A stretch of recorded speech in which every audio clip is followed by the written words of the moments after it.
welcome back. I'm joined by Dr. Darren Moore. He's a couple and family therapist, and he's here to talk about conflict when it comes to relationship. Good morning, Darren. Thank you so much for being here. Thanks for having me. Now, we know often couples have their ups and downs.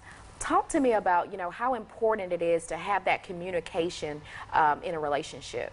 Well, I think communication is extremely important because if you don't communicate, then you have lots of opportunity for conflict, for problems, for anger, for frustration to build up in relationships.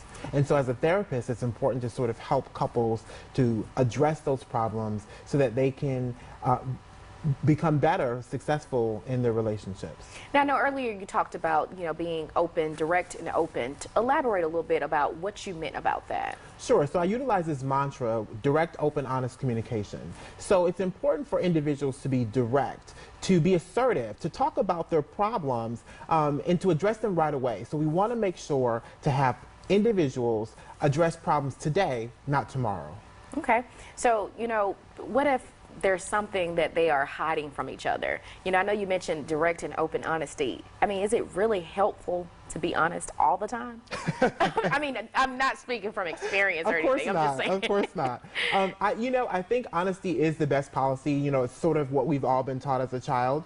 But you want to make sure that you're being honest with yourself and with your spouse so that you guys can make sure that you're building a foundation that's rooted on truth. Okay, so what if couples are feeling like they're doing everything, just talking to each other, being honest, and then it's still not getting better? When is it a good time to seek professional help?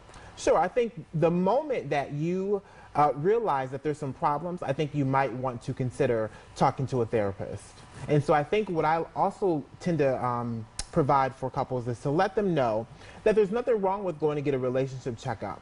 Just like you get an oil change for your car, just like you get a physical for yourself, it's okay to go in and see a therapist and just get a checkup on your relationship. So when you say a checkup, you're not saying waiting until a problem happens. You say like throughout a relationship is, a good idea to just go in and talk to a therapist and see if you're doing something right. Just talk about that for me. Exactly. So I'm talking about prevention. So we're thinking about before a problem arises, let's just make sure that, are we doing okay? Another year has gone by. Are we doing okay? Do we have any issues? Do we need to talk about anything in our relationship? How do we make sure that we move forward? And so, yeah, for prevention, not for an intervention. An intervention is after, you got a problem, then that's when you bring in another person and say, okay, how do we address these problems here? Okay, last question. Spending time with each other. I know a lot of people work a lot. Spending time, is that very important, spending time, or can it cause relationship issues? It's very important to spend quality time with one another. So that's not just being in the same room on your phone, but it's actually spending quality time with one another. All right. Thank you so much, Dr. Moore, for being here. I appreciate it. Thank you for having me. All right. Stay with us. We'll be right back.